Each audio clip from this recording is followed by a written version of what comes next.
Today we're going to talk about the PPM updates that we've made in the past year related to bicycle, pedestrian, and transit facilities.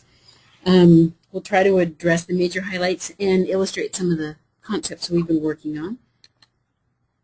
So the key topics that we'll discuss today are the urban area maps, sidewalk location, pedestrian crossings, bicycle lanes, including green bicycle lanes, shared lane markings and some refinements and research we've been doing, bicycle routes and the new U.S. bicycle route system, drainage inlets and grates, shared use paths, prefabricated pedestrian bridges, and Tom Andre is going to talk about that a lot more tomorrow, but this is a wonderful innovation, and then temporary bus stops.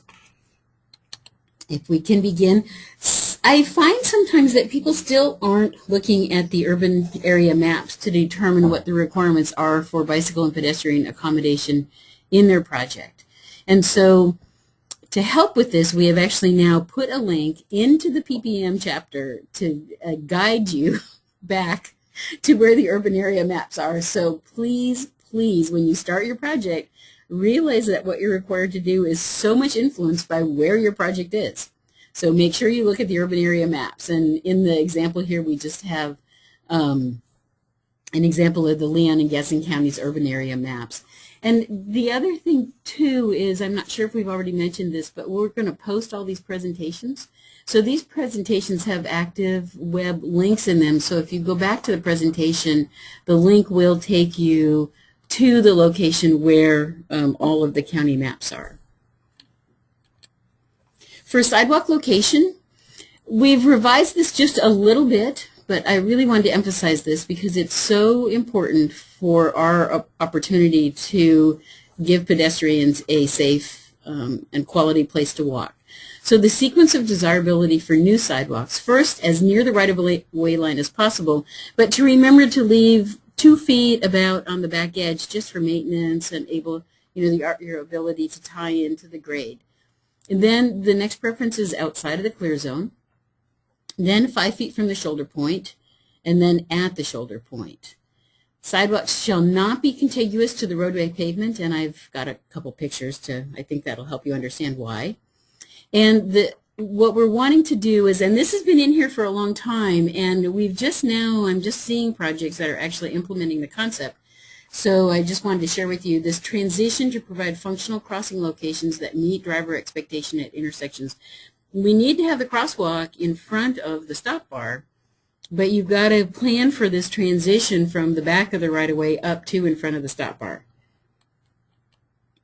This is why we do not want sidewalks to be contiguous to the roadway pavement. It's just too hard to tell, especially at night, whose space is whose. And if you're a person who may have a disability, especially a visual disability, it's easy to lose your way somewhat. And if you're shorelining using your cane, you may actually shoreline off of the edge here between the asphalt and the sidewalk, and we really don't want you moving towards traffic. We'd prefer that you move away from traffic. So this is a no. This is much better. This is a project just driving back from Orlando a few weeks ago. This is Crystal River's downtown streetscape. But this is the loveliest sidewalk.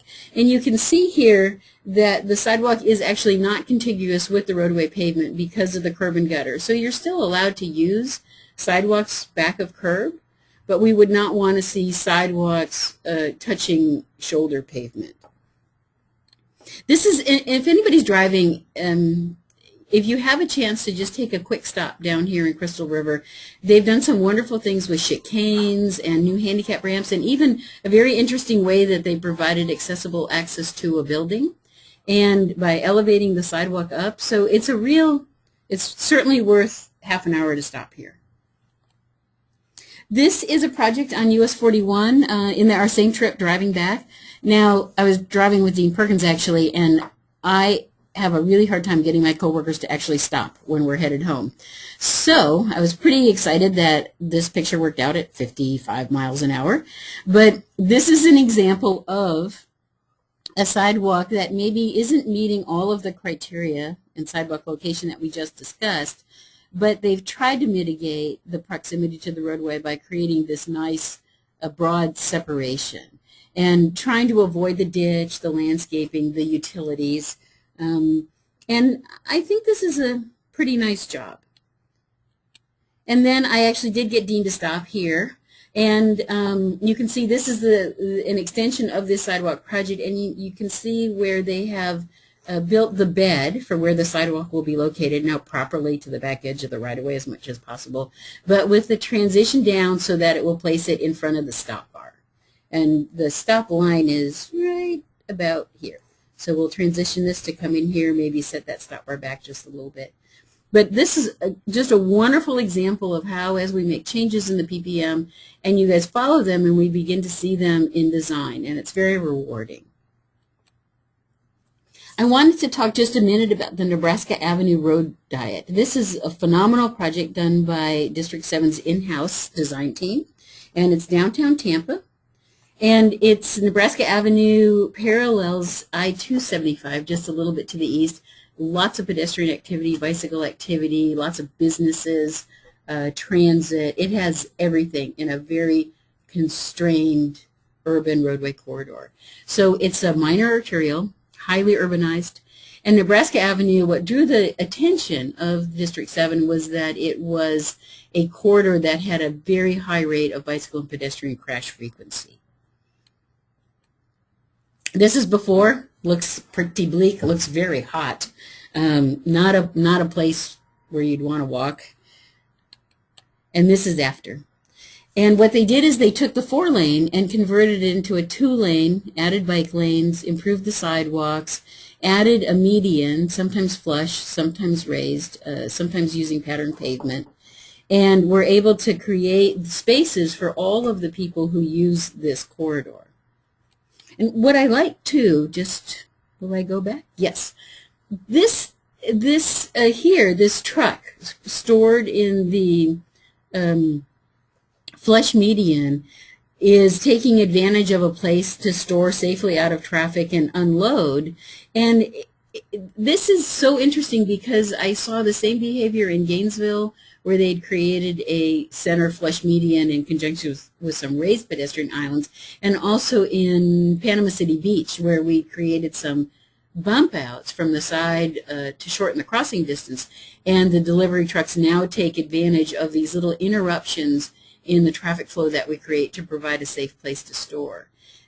What's nice is that you continue to have good traffic flow, and everybody has their space. It works out well.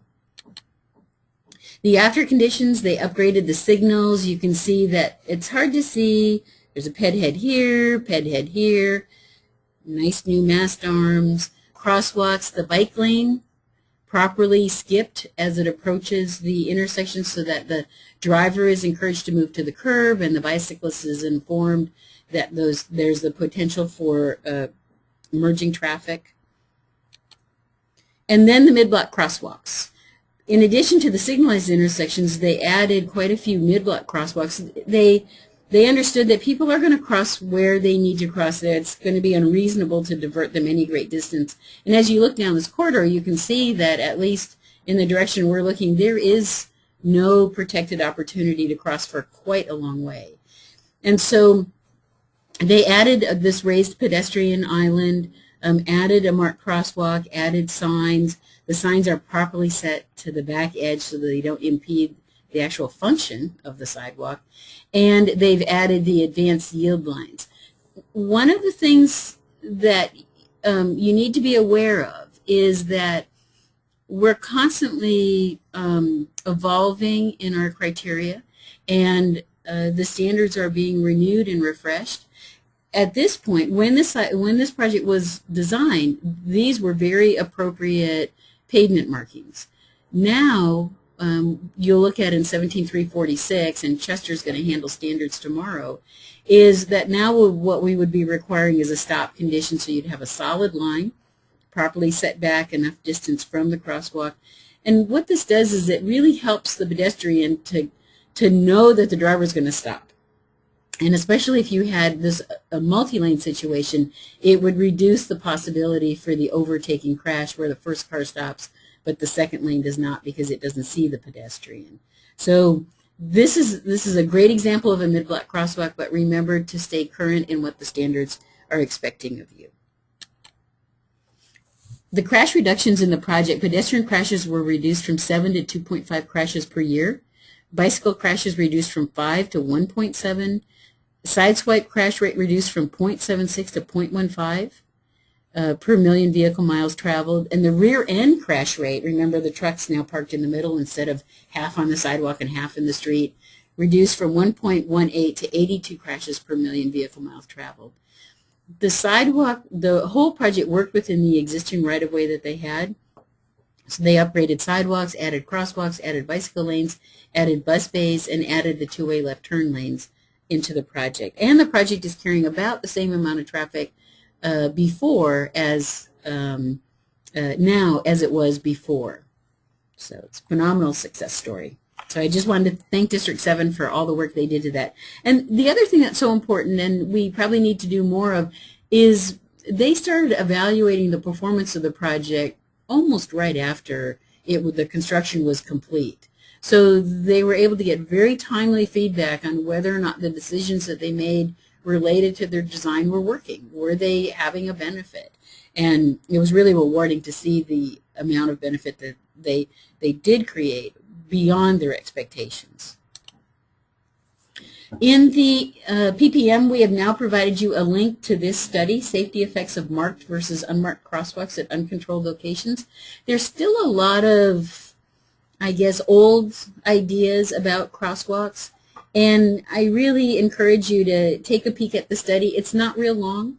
It's got wonderful information in it, and much of the information in here is what we've based our changes in how we support pedestrians in crossings in the PPM over the past few years.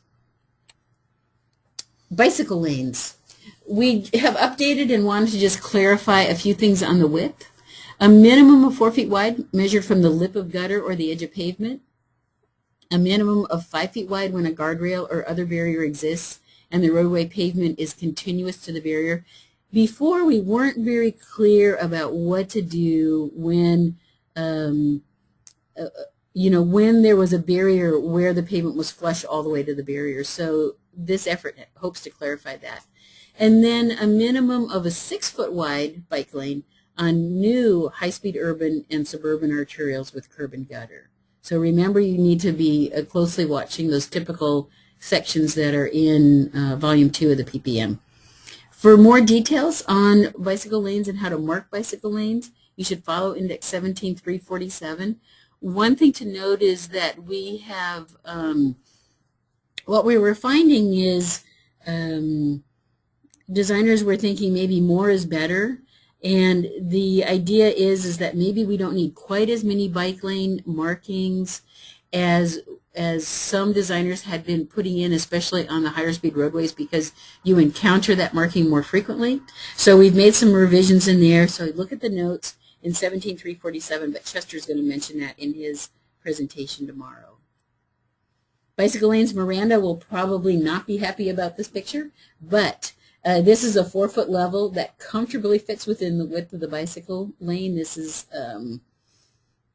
it's the road that goes over Choctawhatchee Bay. I think that's 231. Is it 231? Yeah, confirmation from my co-workers. And you'll see too that the bicycle man properly fits within the bicycle lane. It's a 6 foot bicycle man.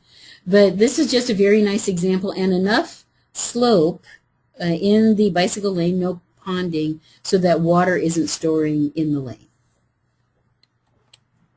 Another nice example of a bicycle lane, this I believe was Olive Road. It's in Pensacola. Was it Olive, Michael? He thinks so. And new curb and gutter section on what was in the past just a flush shoulder. Another nice example of everybody from DOT wearing their safety vests. And the bicycle lane pavement markings. And one of the nice things on here, I believe you guys can see the audible vibratory pavement marking that was put in here on the lane line. Normally, you would not have an audible vibratory pavement marking in an urban section. Urban because of population, because the noise might be too annoying. urban because of curb and gutter, because the curb's a pretty good indication you're leaving the travel lane. But on this curve, some limited sight distance, it's a nice tool for keeping the car in their lane and keeping that bicycle lane with minimal intrusion. Green color bicycle lanes. DOT, we've recently received interim approval from FHWA for locations on the state highway system only. We did not ask for permission for use on local roads, so if you are a local government or designing for a local government, you need to go ahead and request your own permission. Because green color pavement is considered a traffic control device whose need must be demonstrated and installations evaluated, we've created a pretty rigorous protocol for warranting the need and evaluating the performance of the green color bicycle lane. Its purpose, there's a lot of ways that you can use the green pavement. Some communities have used it to mark what we would consider to be the safe zone, the part of the bicycle lane that is least likely to have the potential for conflict. But we've actually chosen to highlight the conflict area. What we've done in how we've developed our criteria is to illustrate that point at which we want a driver and a cyclist to have a heads up, look for each other, cross paths, and get in their appropriate place prior to the intersection. And we're going to show you a couple illustrations of this. This is St. Pete, and St. Pete generously agreed to study green bicycle lanes several years before we went forward with including them in the PPM. And we so appreciate communities who are willing to work with us on experimentation. And for those of you to realize that by the time we put something in the PPM, we have thoroughly discussed it, we've researched it, we've weighed the pros and cons, and you know, we've tried to consider all the angles. It's kind of a little bit of a thing in our office that by the time we issued the green colored bike lane bulletin, we were on version 23 because we'd edited so much, but everyone contributed to the document and to the criteria, and I feel it made it a better protocol. So you'll see here that in St. Pete they chose to use the solid green to highlight the area where the car would be moving across the bike lane into the right turn lane. This is the right turn lane down here. And they've done it a little differently than how we're going to do it, but this was the best example I could find where they've chosen to highlight the conflict area. So the traffic conflict area, which is the keyhole, it exists at one of the following locations. First of all, a bike lane crosses a right turn lane. Traffic in a channelized right turn lane crosses a bike lane, or the bike lane is adjacent to a dedicated bus bay. So I've got some illustrations, but just for the sake of time, I didn't include them all, but everything is in the PPM. Also, you can use green color pavement if the need for treatment is demonstrated by a problem. And the problem is measured by having 3 or more motor vehicle bicycle crashes at the traffic conflict area over the most recent 3-year period. So you might have a past history of conflict on an existing roadway. Or a government agency has observed and documented conflicts between cyclists and motor vehicles at an average rate of 2 per peak hour. So we wanted to make it possible for our local government bicycle and pedestrian coordinators to participate in this process and to work with us to observe traffic and document the conflict points. Also, the use of the green color pavement on the state highway system, it must be approved by the district design engineer, and then that's forwarded up here to Tallahassee, and we track the installation locations. The performance has to be reviewed on an annual basis, and then also no local agency maintenance agreement is required. With pattern pavement, for the most part, there would need to be a local agency maintenance agreement, but because the green colored bike lane is considered to be a traffic control device, and it's there's a pretty high confidence level that it actually increases awareness and has an effect on safety, that local agency maintenance agreement is not needed. Observation of conflicts. So we created a methodology because everybody can have a different opinion of a conflict, but you need a minimum of 2 separate data collection periods. They should be on different days in a 1-month period. They need to be at least one weekday and 1 weekend count, and they should occur during peak bicycle travel times.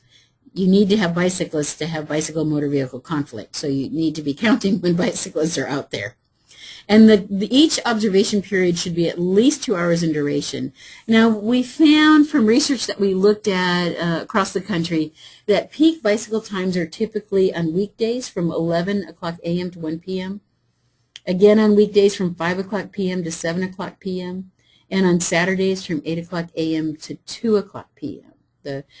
So this would be people who maybe would be using a bicycle for household-based trips, or going to lunch, maybe going to the doctor, going shopping, going to work, especially coming home from work.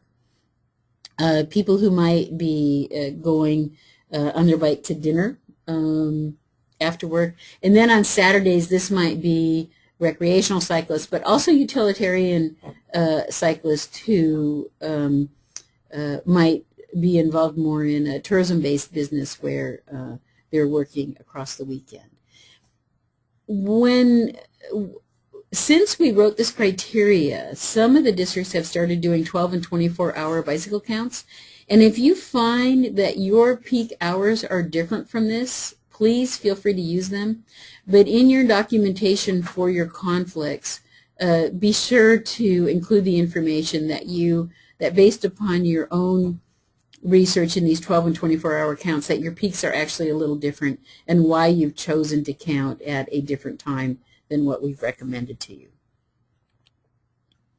Some examples now of the green-colored bicycle lanes, and these examples are all in the PPM. So the first one is your simple right turn lane. Pretty straightforward. The bicyclist is continuing along in the bike lane, enters the green zone, which is the prelude to the conflict area. Then here's the conflict area, and then they've landed in their keyhole. And with this broken striping, that's at the point when we want that driver to cross over the bike lane and enter the right turn lane. So that's just kind of the simplest application. And you'll see 50 feet in advance, 50 feet following, and then you're going to follow this 2-4 skip pattern. And on the next slide, I've tried to blow this up for you if it's not so easily seen.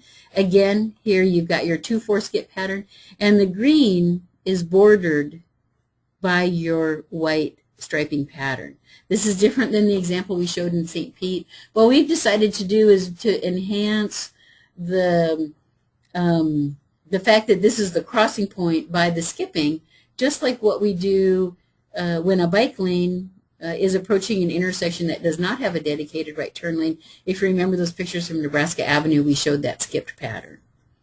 Now, this is the one that's the tough one, so I thought I'd include this one. In this one, when you have this situation with the right turn drop lane, you'll see that we have this gap where there is no blocks of green. And because it's at this point that both the driver is moving right, the bicyclist is moving left, and we wanted everybody to be aware is that this is a place that is going to take a lot of cooperation. There's no preferred pattern of movement, and you both the driver and the cyclist have to be aware. But what's really tough, and the other thing we've done here just before I leave this, is we have worked to lengthen this distance here, because notice that these are minimums. So if you have a roadway with higher speeds, a lot of traffic, where it might be harder to find a gap and to take your gap, you need to leave a longer space for that bicyclist to find their gap and to be able to move over, so that you're not forcing them to execute this transition at a very, very narrow segment of roadway. So that's the thought behind here. And I've seen some designers start to do this, and I really appreciate the fact that they're very thoughtful about the volumes and speeds of traffic and the difficulty that a bicyclist might have in finding their gap and moving left. But The really hard part is that in the new standard, when you have a right turn drop lane, you switch from the 2-4 skip to the 3-9 skip. And there was no way that we could make the 2-4 skip and the 3-9 skip consistently border our green chunks. So what we want you to do is when you have, if you follow this, when you have a solid line, you're green. When you have the 2-4 skip, match it. When you have no skipping, like right here, we really have nothing. We're silent. And then the 2-4 skip begins again, and we match that. We do not match the 3-9. We match the 2-4. So kind of realize that the 3-9 is there, and also realize it should be 12 inches wide. But match your green chunks to the 2-4. All right? And always, we talked about this a lot, and tried to write the guidance for this in many different ways. So if it still doesn't make sense, give us a call. Or call your senior designer. They help tremendously with this. So just to refresh you, this is your little reminder slide. For colored pavement, it shall supplement, not be in lieu of the bike lane markings. You still have to do your bike lane markings. It shall match either the solid or the 2-4 white skip line pattern. So you begin as the solid pattern 50 feet in advance of the conflict area. You match the 2-4 pattern, and then you resume the solid pattern for 50 feet, unless interrupted by the stop bar, an intersection curve radius, or a bike lane marking. And just to go back, I clipped off the bike guy there, but you'll see here that we placed the bicycle man so that he could be just in advance of this 50-foot length of green. It's a little more difficult to overlay the bicycle man and the green, so if we keep them separate, it just improves the ease of installation there. And again, you'll see here that the green has terminated and the bicycle man identifies this space as being for the bicyclist. So, colored pavement materials, they must be non-reflective. They must fall within the color parameters defined by FHWA. It's a pretty particular shade of green. And Paul, who's sitting here with me, we've created a little collection of product samples, and we have a chart on the outside of my cube wall and some paint strips. And if you're up here in Tallahassee and you're really interested in what kind of green is green, it's kind of Kermit green, you're welcome to come by and look at the samples and see how products fit within the color chart. So you need to meet FDOT specification 523 for pattern pavement, and make sure you look at the supplemental spec, and here's the link, not the, what is it, 200, not the implemented spec, use the supplemental, okay? And Paul's going to stand by, and if you have questions when I'm done, he's going to help me answer them on this topic. The other thing is that this green pavement, green coloring material is pretty tenacious, and so you also will need to think about the fact that if you want to apply green colored materials to your pavement should be 5 years or newer in age. Okay? Paved shoulders, a tremendous benefit for cyclists and pedestrians. Much of the research in the Highway Safety Manual has documented especially the benefit in crash reduction for pedestrians simply not having to walk in the travel lane. And in doing paved shoulders, they're delineated by edge line striping. They may include bicycle lane pavement markings or signing. And this is why you need to look in your urban area maps, because if you're in that brown zone or the shaded zone on the urban area map, you must mark the paved shoulder as a bicycle lane. It is a bicycle lane. It just doesn't have a curb. Okay? The other thing here, if you might notice, this was actually a project up in Baker. I think Baker Malone, we were headed up that way. And this has, in the other version, I showed kind of the cookie style of audible vibratory markings. This is another style, but the quality of the installation in this audible vibratory marking, I hope that you might be able to see the evenness of the application, and it just showed the time that the contractor took in installing this edge line marking. And in fact, It was a little helpful to us because we were parked over on the shoulder and we heard a car come into the shoulder as we were standing there getting ready to measure our cross slopes and lane widths, and were able to kind of get behind the car until the moving car got back in their own space. So it was a nice heads up for all of us. It was a nice real world application. Shared lane markings. We talked to you about shared lane markings last year. And we are now have a research project underway to test shared lane markings. So, you know, the nickname is Sharrows, in case you hear that word. And we clarified this year in the PPM that a shared lane marking, or a sharrow, is not a bicycle facility. It is a pavement marking for roadways that don't otherwise have a paved shoulder or a bike lane. So the priorities for use with on-street parking to help move that bicyclist away from the door zone. If you have a gap in facilities, many of you, and I really like to see this, are reducing lane widths so that you can fit in a bike lane, fit in a wide curve lane. It's wonderful, but sometimes there's little pinch points, sometimes because of turning lanes where you can't continue the bike lane. And so you can use the sharrow, the shared lane marking, as a tool for helping move that bicyclist through this constraint that you can't otherwise resolve. The bicyclist is not going to disappear. They're not going to go away just as the bike lane ends. So you have a duty to help facilitate them through this gap.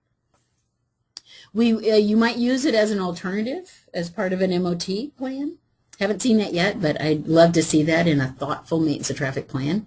And if you have a crash history of 3+ miles per hour over 3 years, one of the things we're testing here on the Bridge Alliance in St. Augustine is, will the shared lane marking change the attitudes of the drivers who we are sharing this bridge with? And in this photo, these are actually natives, natural cyclists, not DOT cyclists, who are riding correctly in the roadway. You'll see the one man who's actually riding over the shared lane marking. This is completely unmanaged. This was real observed behavior that we saw out there. And we felt from riding it before and now riding it again, we were over there, I think a week ago or 2 weeks ago, is we are getting yelled at less. Although I had a lady yell at me, and she wasn't even behind me. She was in the opposite direction waiting for traffic to clear because of the signal at the end of the bridge, and that made me mad. It's like I am huffing and puffing, and if you guys haven't been over the Bridge Alliance, this is a hill. And if you've done it a bunch of times, you get tired. And I'm huffing and puffing, and this lady going the other way yells at me. It's like, who are you? So we have research underway to continue to look at how sharrows might impact how we share constrained roadways. But the other thing that I like so much about the Bridge Alliance project is there's a lot of pedestrians. There's children, there's old people, there's people taking pictures. And this is Rachel in the green shirt, and she's one of our DOT, part of our DOT bicycle team, and she's just gotten off of her bicycle to go around the family and is now getting back on her bicycle to continue her trip. But then the other thing, the other safety benefit is these bridges, like the Bridge of Lions, they have this leaf joint. And there's this joint needs to occur, and you'll see that it's a long longitudinal joint. And if you're riding, like cyclists were doing historically, it's 11-foot lanes, and so they were riding right on this edge here. You know, we call those gutter bunnies. And what was happening is they were way too close to this joint. And so the first tool was adding the reflectors to help identify and draw attention to the joint, adding these little tubular markers to try to move the bicyclist out of the gutter. But then now that we've added the sharrow, and it'll be right in the center, there's one back right about back here where these cars are, that's really helped to encourage the bicyclist to move over. And you can see this bicyclist here who's really nicely moved over from this joint. The other thing is that at this particular section of the leaf, the sidewalk is much more narrow than the sidewalk on the remainder of the bridge, and it's a pretty long section, and you can see here you have to take your turn to go through this section. Plus, it's a little creepy with the water right there, and I could never ride over it. I had to walk over it. Let's see. The other thing, the other thing that we're adjusting the sound, is that better? Yeah, just okay. The other thing that we're learning is as we implement our standards, sometimes we don't always think of every scenario. So we also have a research project on Riverside Drive in Jacksonville, in Riverside, and we're working with very narrow lanes. And after the shared lane markings were installed, we realized that if you've got lanes that are only about 9 feet wide, our criteria for the Sharrow marking to be 5.5 feet off of the face of the curb isn't going to work very well, because it actually, you can see it's pushed the shared lane marking past the center of the lane. So if you're working on a roadway with widths of 11 feet or less, try to be sure to never go past the center of the lane, and think about keeping your Sharrow slightly to the right of center in the lane. So that's going to take some engineering judgment, but just to be aware of that, and we'll be working on revising that standard to accommodate these narrower lanes in the next iteration. Okay.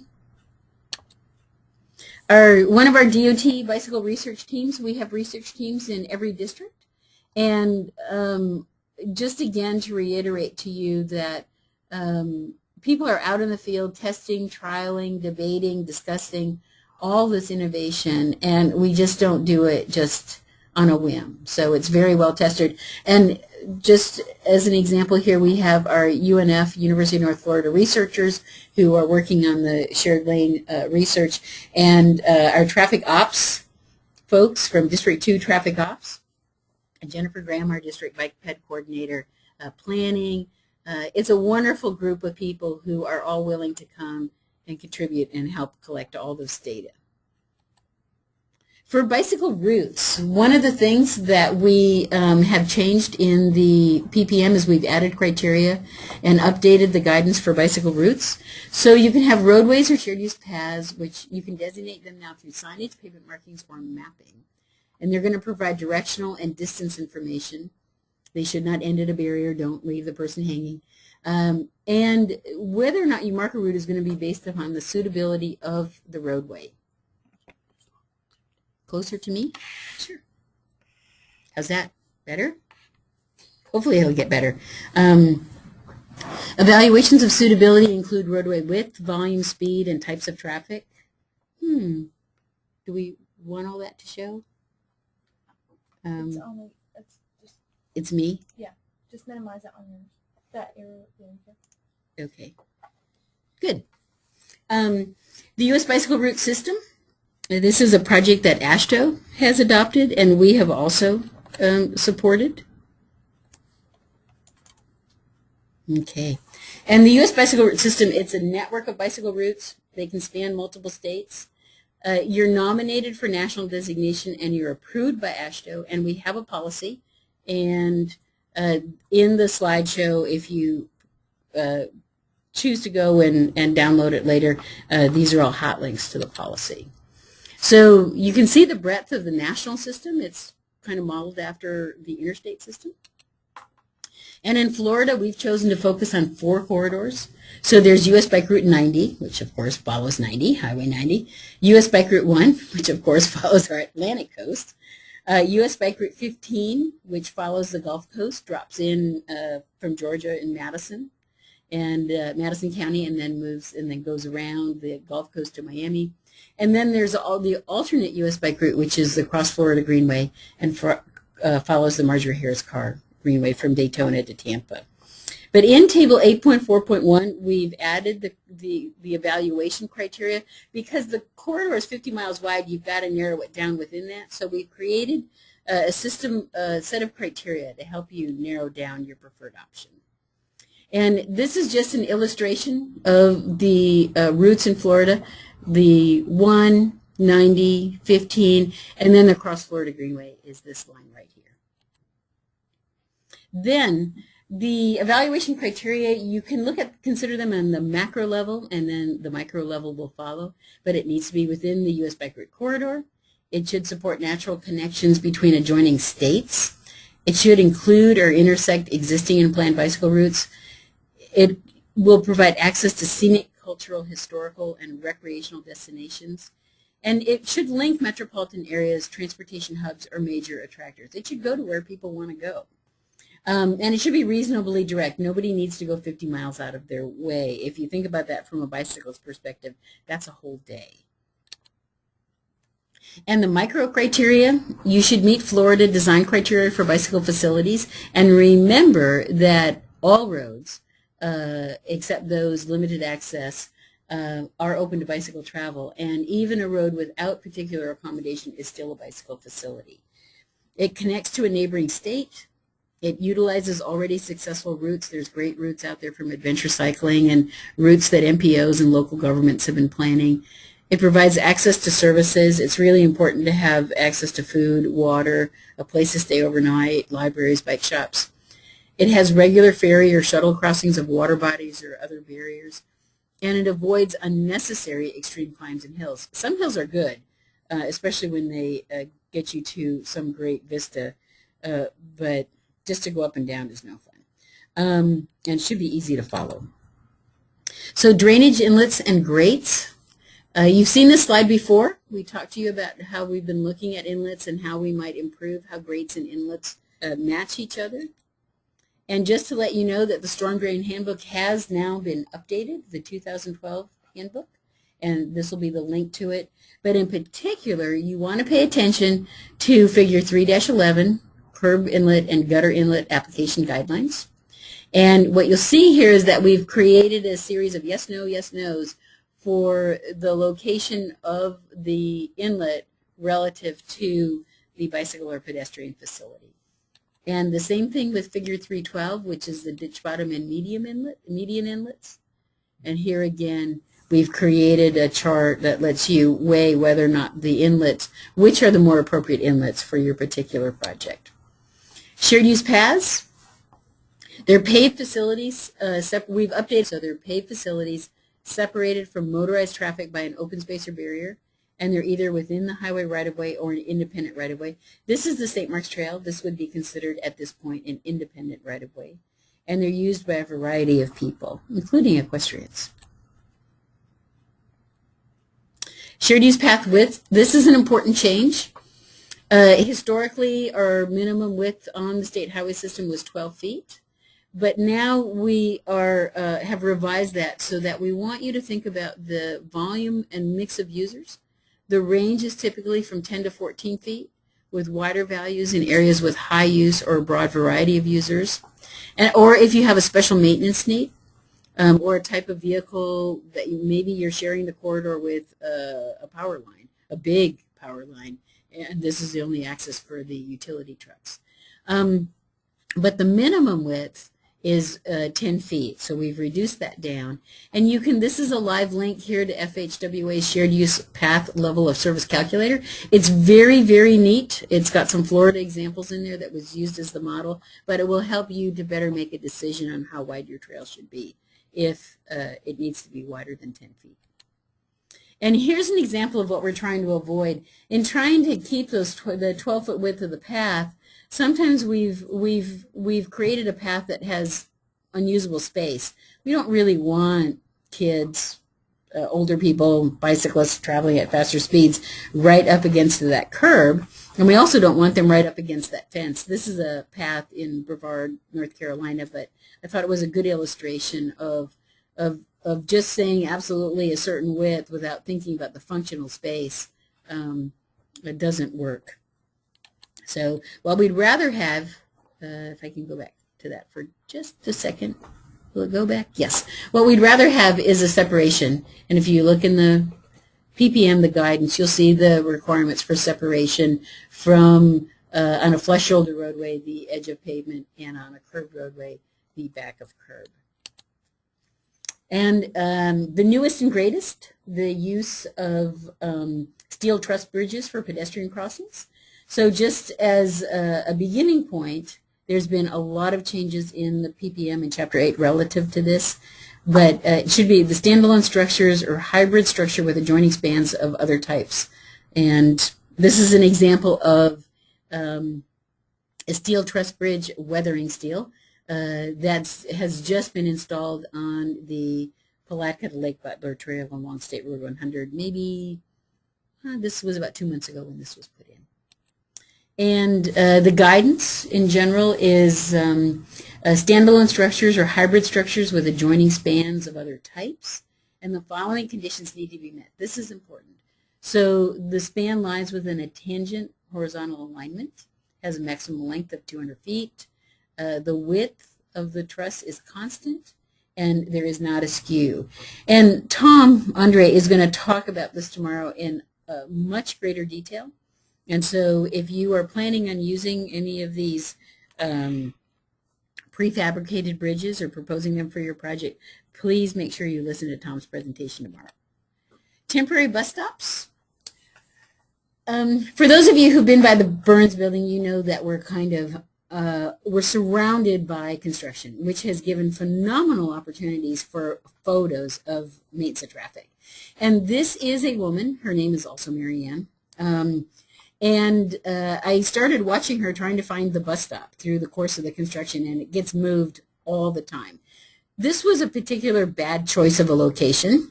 You can see that she's got it, like actually before I started talking to her, she was actually standing behind the silt fence, you know, because she had a pretty good idea of the fact that these huge trucks are moving through this intersection. And the only reason that the truck is as wide as it is because I'm standing in the middle of the road taking the picture. But you can, if you see the truck, he's actually moved over onto the shoulder, and our walkway is right here.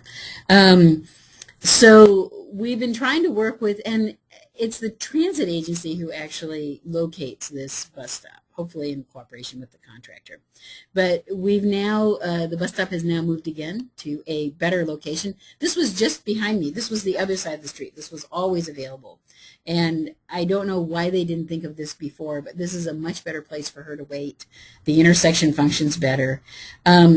It's really important in your Mesa traffic plans to think about, do you have bus stops? Where will that bus stop be in each phase? And to plan for it, rather than just to have it on this movable post. I have a different picture that I haven't included, where it's just set in some concrete in an old wheel hub, and it just moves around wherever. And if you're blind, you don't know where it's moved to. And a lot of times she's out here searching for where the bus stop is now and has actually missed the bus because they've moved the stop, and she didn't know where it had gone to. So that's the end of the presentation. Thank you, Marianne.